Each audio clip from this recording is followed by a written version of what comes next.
जय हिंद दोस्तों, ये लेक्चर 6 रहेगा।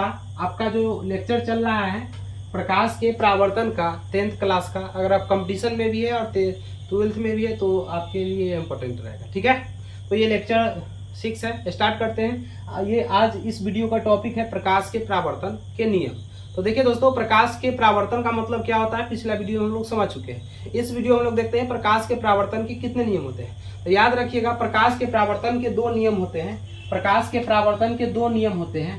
पहला नियम समझिए क्या होता है। देखिए, आप जानते हैं कि इसको हम लोग समतल सतह कहते हैं, और समतल सतह पर जो प्रकाश की किरण आती है उसको हम लोग कहते हैं कि वो आपतित किरण है, और सतह से आपतन बिंदु पर पड़ के टकराकर वापस चली जाती है उसको हम लोग कहते हैं परावर्तित किरण। इसके अलावा हम कहे थे कि आपतित किरण और अभिलंब के बीच जो कोण बनता है उसको हम लोग कहते थे कथी, आपतन कोण। इसको हम लोग क्या कहते हैं, आपतन कोण।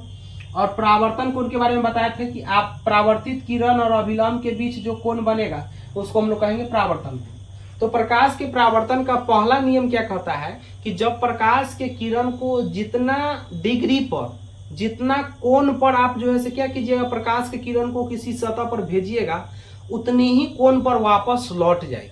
यानी प्रकाश के किरण को आप समझ सकते हैं कि पहला नियम से क्या होता है कि आपतन कोण का मान, यानी जितना आपतन कोण बनेगा उतना ही परावर्तन कोण के बराबर होता है। तो याद रखिएगा, प्रकाश के परावर्तन का पहला नियम कहता है क्या, आपतन कोण का मान परावर्तन कोण के क्या होता है बराबर। अगर यहाँ पर 20 डिग्री रहेगा तो ये भी 20 डिग्री का बनेगा, अगर ये 40 डिग्री रहेगा तो ये भी 40 डिग्री का बनेगा, अगर ये 60 डिग्री का रहेगा तो ये भी 60 डिग्री का बनेगा।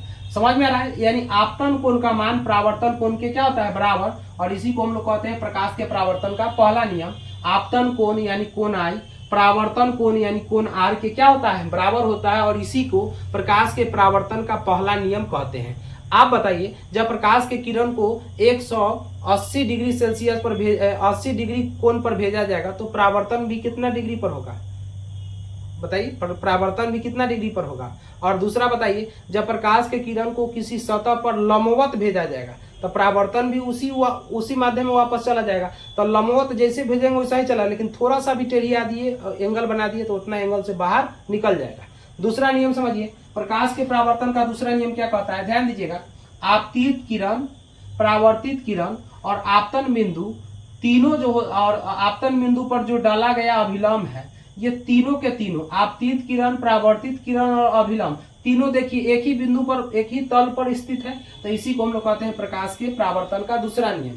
याद रखिएगा, आपतित किरण, परावर्तित किरण और अभिलंब तीनों क्या रहता है, एक ही सतह पर होता है, और इसी को हम लोग कहते हैं प्रकाश के परावर्तन का दूसरा नियम। यहाँ लिख भी दिए हैं कि आपतित किरण, परावर्तित किरण और आपतन बिंदु पर डाला गया अभिलंब तीनों एक ही सतह पर होते हैं, तीनों एक ही तल पर होते हैं, तीनों एक ही बिंदु पर होते हैं, जो कहिए वह होगा, उसी को हम लोग कहते हैं दूसरा नियम। तो उम्मीद करते हैं ये बात समझ में आ गया होगा। लिख दिए हैं, आपतित किरण, परावर्तित किरण और आपतन बिंदु पर डाला गया अभिलंब तीनों एक ही तल में होता है। आप लिख लीजिएगा कि प्रकाश के परावर्तन के 2 नियम होते हैं। पहला नियम कहता है कि आपतन कोण का मान परावर्तन कोण के बराबर होता है, अर्थात कोण आई बराबर कोण आर होता है। यहाँ लिखा हुआ है कोण आई बराबर में क्या होता है, कोण आर होता है। दूसरा नियम से याद रखिएगा कि आपतित किरण, परावर्तित किरण और आपतन बिंदु पर डाला गया अभिलंब तीनों एक ही सतह पर होता है, और इसी को हम लोग कहते हैं प्रकाश के परावर्तन का दूसरा नियम। ठीक है दोस्तों, अगला वीडियो में हम अगला पॉइंट पढ़ते हैं।